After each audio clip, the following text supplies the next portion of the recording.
with relentless competitive spirit, trusting in the process of how we do things and what we do so you can play together as a team and be fast and physical in what you do and take care of the ball. Finish plays. And guys that run the ball usually end up having a better chance to make plays than guys that don't, whether it's on offense or defense. I thought that the transition was pretty smooth on offense with the things that we were doing, carry over from what we've done in the past, as well as the new things that we did.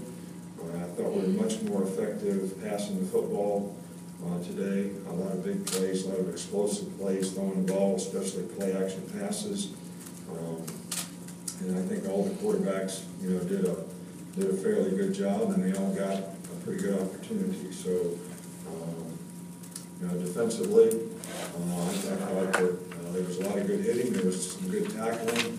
I think a lot of the young players made a lot of mental errors, but that's okay. I think that's why we put them out there, and they'll learn from the mistakes that they made, and we'll have an opportunity to get some of those guys better.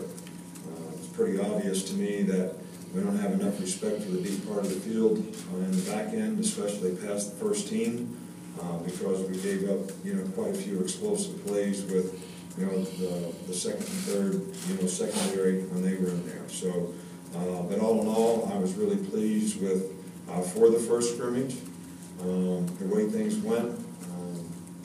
We got a lot of things to work on and a long way to go, but I like the attitude of the players in terms of how they were going about what they were doing, and there's a lot of things that we need to do, and I would say if there's one thing we need to improve on, it's just consistency and performance. A lot of good things, but a lot of things we need to eliminate and get better at.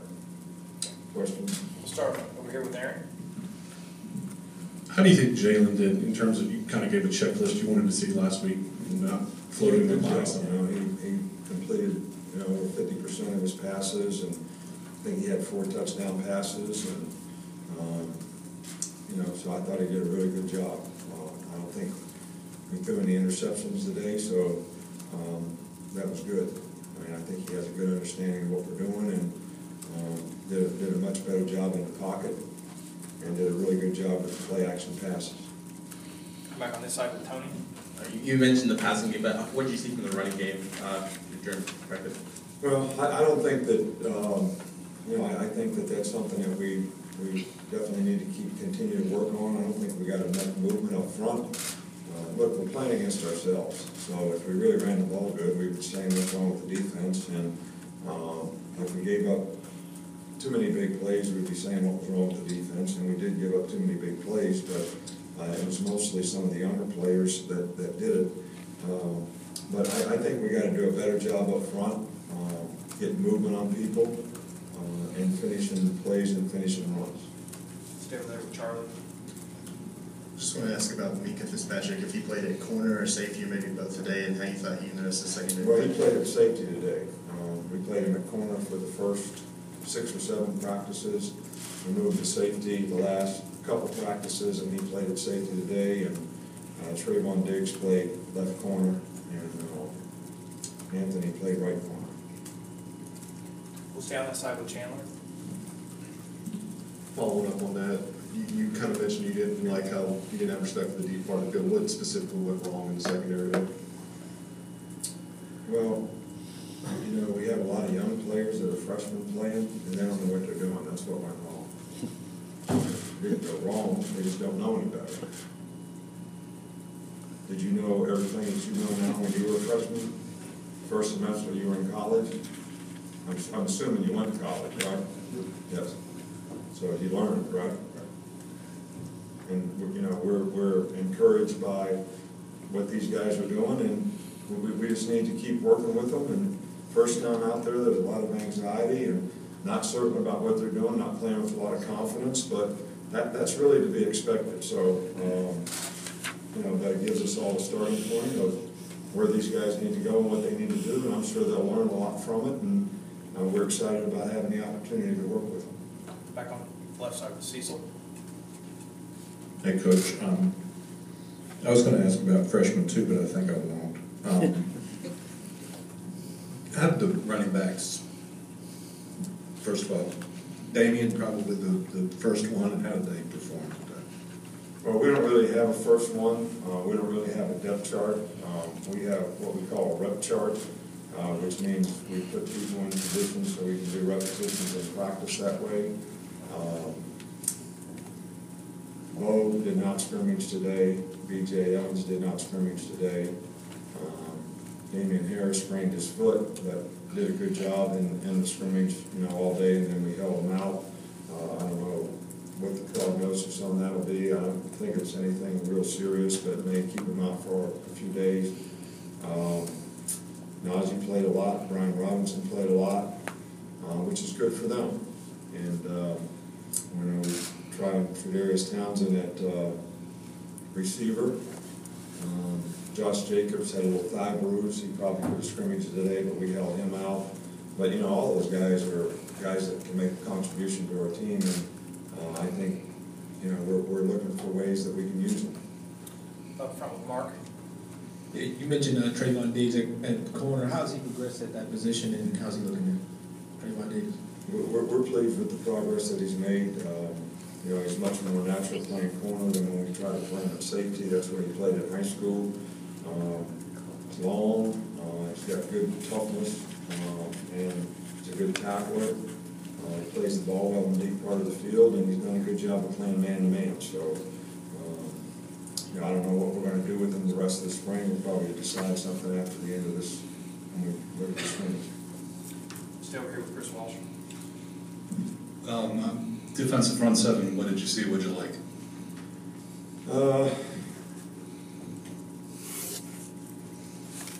I think we stopped the run okay. I think the big thing we had to work on is pass rush lanes, quarterback scrambling, quarterback running. Everybody's worried about getting a sack. You need to worry about forcing the quarterback, pushing the pocket in the middle, so he can't step up and throw the ball and can't extend plays, which means the coverage breaks down in the back end and we make big plays. So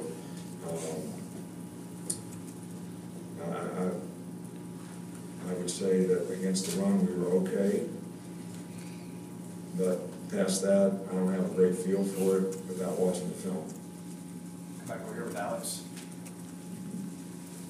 Talked a lot about secondary, but what do you see from the receiving corps today, especially Robert and maybe TJ? Robert did a much better job today. He was very engaged out there, made some plays. Calvin really had a big day. I think he had like 8 catches or something. Robert had 3 catches. TJ Simmons had 7 catches. So the backs had quite a few catches. So I was pleased with the receivers. I think that's one of the areas of concern where we need to make considerable improvement when I talk about consistency and performance. But most certainly Calvin really had a big day, and Robert Foster was good. Again, I know no film to go on, but the right side of your offensive line, how does that look and how they look today? Lester Cotton's playing right guard. He probably could play right tackle if we needed to. Womack's playing right tackle, and he's making progress and doing a good job. Do we need to make improvements in the offensive line? I think probably at all positions. I don't think there's a position on our team where we don't need to make improvement. But those guys have been a pretty solid group so far. But again, if I was going to be specific, I think pass protection is something that we really need to improve on, and being more physical in the running game and getting more movement up front would be the 2 things that I would say, not just today, but all spring long, is that we would want to really emphasize with those players. Last one again with Aaron over here. Nick, this is the last time I think we can talk to you before the NCAA votes on that rule that you mentioned earlier this spring. How does that affect you in big schools like hold summer camps like you do, holding camps, and I'm guessing you don't think that's a good thing for college football? Well, basically what I'm learning, of course, I'm not the smartest guy in the world, nor do I spend a lot of time worrying about what other people do, but I guess people don't really have camps anymore.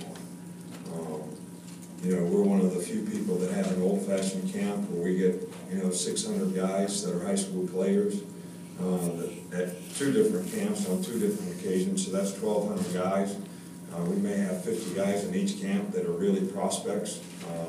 The rest of the 550 are just high school players that really want to get better and try to go help their team and improve themselves and work hard, and that's the kind of camps that we have.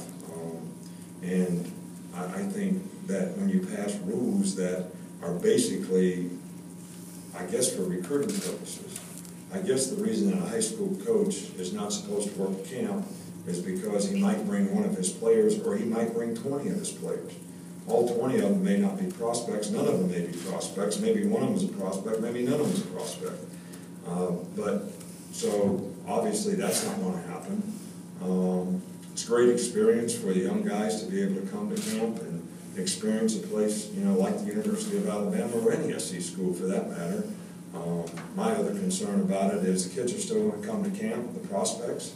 So who's going to bring them now? If the high school coach doesn't bring them, some third-party guy is going to bring them, and that's what we're really trying to eliminate. So I don't understand the spirit of the rule.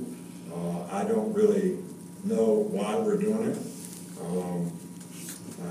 I really don't. I think sometimes we pass rules and don't really understand the consequences, and there's a lot of unintended consequences, and you think you're solving one problem, but really, in reality, you're going to create 10 more.